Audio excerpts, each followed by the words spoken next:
January 30th, Exodus 3 through 5. Exodus 3. One day, Moses was tending the flock of his father-in-law Jethro, the priest of Midian. He led the flock far into the wilderness and came to Sinai, the mountain of God. There, the angel of the Lord appeared to him in a blazing fire from the middle of a bush. Moses stared in amazement. Though the bush was engulfed in flames, it didn't burn up. "This is amazing," Moses said to himself. Why isn't that bush burning up? I must go see it." When the Lord saw Moses coming to take a closer look, God called to him from the middle of the bush, "Moses! Moses!" "Here I am," Moses replied. "Do not come any closer," the Lord warned. "Take off your sandals, for you are standing on holy ground. I am the God of your father, the God of Abraham, the God of Isaac, and the God of Jacob." When Moses heard this, he covered his face because he was afraid to look at God. Then the Lord told him, "I have certainly seen the oppression of my people in Egypt. I have heard their cries of distress because of their harsh slave drivers. Yes, I am aware of their suffering. So I have come down to rescue them from the power of the Egyptians and lead them out of Egypt into their own fertile and spacious land. It is a land flowing with milk and honey, the land where the Canaanites, Hittites, Amorites, Perizzites, Hivites, and Jebusites now live. Look, the cry of the people of Israel has reached me, and I have seen how harshly the Egyptians abuse them. Now go, for I am sending you to Pharaoh. You must lead my people Israel out of Egypt." But Moses protested to God, "Who am I to appear before Pharaoh? Who am I to lead the people of Israel out of Egypt?" God answered, "I will be with you, and this is your sign that I am the one who has sent you. When you have brought the people out of Egypt, you will worship God at this very mountain."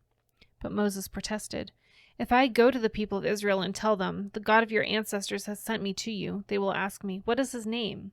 Then what should I tell them?" God replied to Moses, "I am who I am. Say this to the people of Israel, 'I am has sent me to you.'"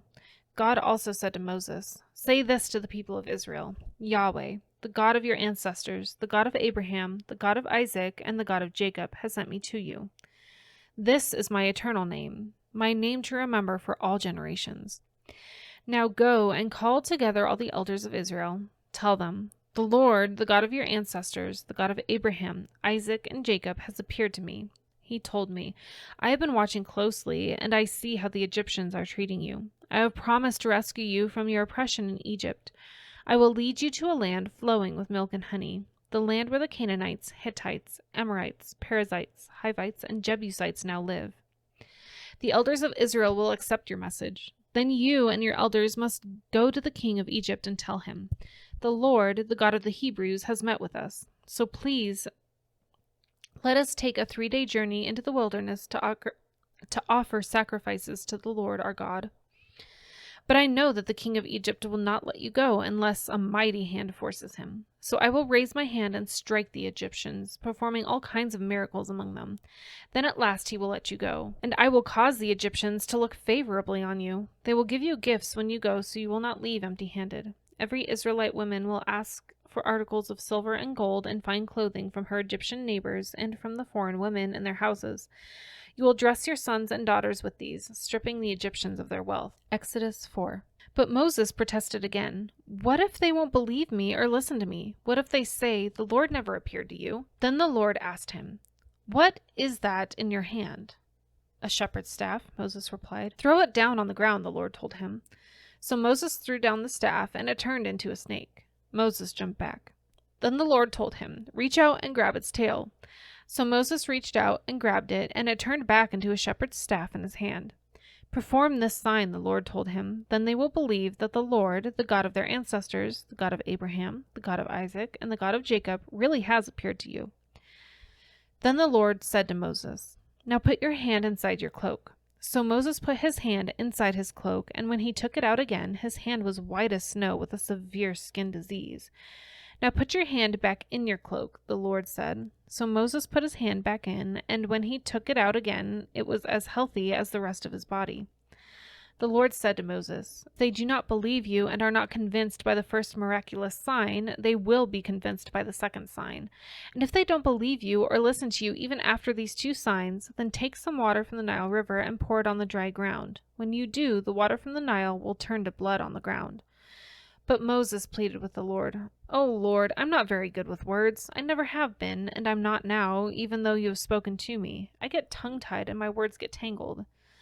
Then the Lord asked Moses, "Who makes a person's mouth? Who decides whether people speak or do not speak, hear or do not hear, see or do not see? Is it not I, the Lord? Now go. I will be with you as you speak, and I will instruct you in what to say." But Moses again pleaded, "Lord, please send anyone else." Then the Lord became angry with Moses. "All right," he said, "what about your brother, Aaron the Levite? I know he speaks well, and look, he is on his way to meet you now. He will be delighted to see you. Talk to him and put the words in his mouth. I will be with both of you as you speak, and I will instruct you both in what to do.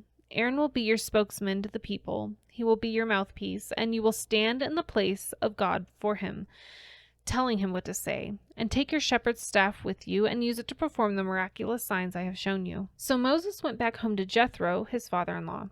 "Please let me return to my relatives in Egypt," Moses said. "I don't even know if they are still alive." "Go in peace," Jethro replied. Before Moses left Midian, the Lord said to him, "Return to Egypt, for all those who wanted to kill you have died."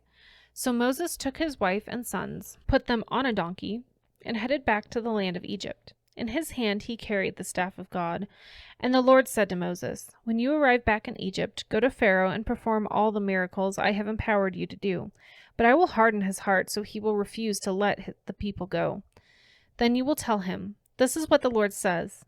Israel is my firstborn son. I commanded you, let my son go so he can worship me. But since you have refused, I will now kill your firstborn son.'" On the way to Egypt, at a place where Moses and his family had stopped for the night, the Lord confronted him and was about to kill him. But Moses' wife Zipporah took a flint knife and circumcised her son. She touched his feet with the foreskin and said, "Now you are a bridegroom of blood to me." When she said a bridegroom of blood, she was referring to the circumcision. After that, the Lord left him alone. Now the Lord had said to Aaron, "Go out into the wilderness to meet Moses."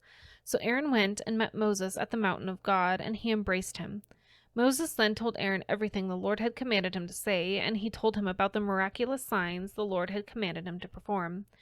Then Moses and Aaron returned to Egypt and called the elders of Israel together. Aaron told them everything the Lord had told Moses, and Moses performed the miraculous signs as they watched. Then the people of Israel were convinced that the Lord had sent Moses and Aaron. When they heard that the Lord was concerned about them and had seen their misery, they bowed down and worshipped. Exodus 5. After this presentation to Israel's leaders, Moses and Aaron went and spoke to Pharaoh. They told him, "This is what the Lord, the God of Israel, says. Let my people go so they may hold a festival in my honor in the wilderness." "Is that so?" retorted Pharaoh. "And who is the Lord? Why should I listen to him and let Israel go? I don't know the Lord, and I will not let Israel go." But Aaron and Moses persisted. "The God of the Hebrews has met with us," they declared. "So let us take a 3-day journey into the wilderness so we can offer sacrifices to the Lord our God. If we don't, he will kill us with the plague or the sword."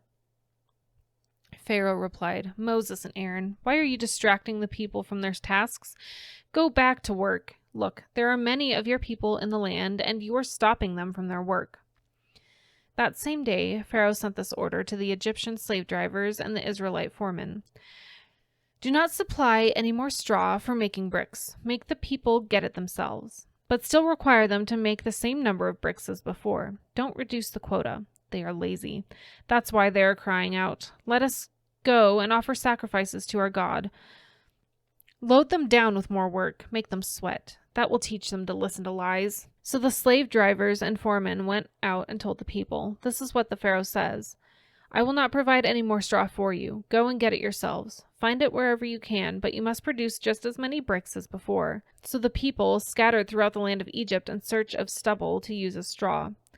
Meanwhile, the Egyptian slave drivers continued to push hard. "Meet your daily quota of bricks, just as you did when we provided you with straw," they demanded. Then they whipped the Israelite foremen they had put in charge of the work crews.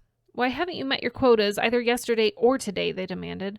So the Israelite foreman went to Pharaoh and pleaded with him. "Please don't treat your servants like this," they begged. "We are given no straw, but the slave drivers still demand make bricks.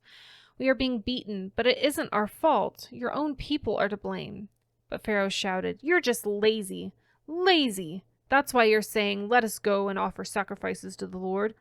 Now get back to work. No straw will be given to you, but you must still produce the full quota of bricks." The Israelite foremen could see that they were in serious trouble when they were told, "You must not reduce the number of bricks you make each day." As they left Pharaoh's court, they confronted Moses and Aaron, who were waiting outside for them. The foreman said to them, "May the Lord judge and punish you for making us stink before Pharaoh and his officials. You have put a sword into their hands and an excuse to kill us." Then Moses went back to the Lord and protested.